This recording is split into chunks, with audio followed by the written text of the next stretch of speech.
السلام علیکم۔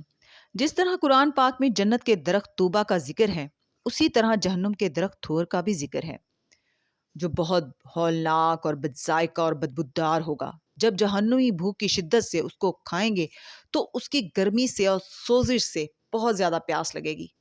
وہ مدت تک پیاس کی تکلیف میں رہیں گے، تو عرصے بعد ان کو جو پانی دیا جائے گا وہ بھی کھولتا ہوا بدبودار۔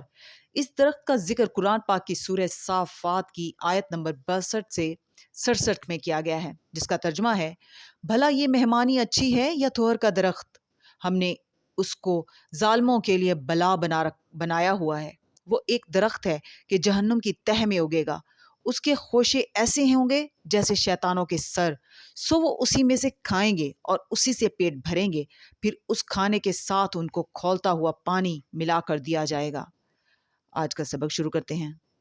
پناہ مانگتی ہوں اللہ کی شیطان مردود سے۔ شروع اللہ کا نام لے کر جو بڑا مہربان نہایت رحم والا ہے۔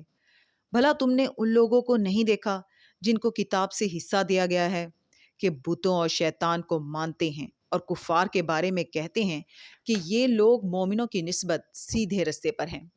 یہی لوگ ہیں جن پر اللہ نے لعنت کی ہے، اور جس پر اللہ لعنت کرے تو تم اس کا کسی کو مددگار نہ پاؤ گے۔ کیا ان کے پاس بادشاہی کا کچھ حصہ ہے؟ اس صورت میں تو یہ لوگوں کو تل برابر بھی نہ دیں۔ یا جو اللہ نے لوگوں کو اپنے فضل سے دے رکھا ہے اس کا حسد کرتے ہیں، تو ہم نے خاندان ابراہیم کو کتاب اور دانائی عطا فرمائی تھی اور سلطنت عظیم بھی بخشی تھی۔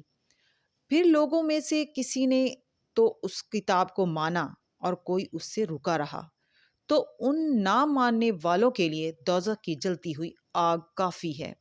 صدق اللہ العظیم۔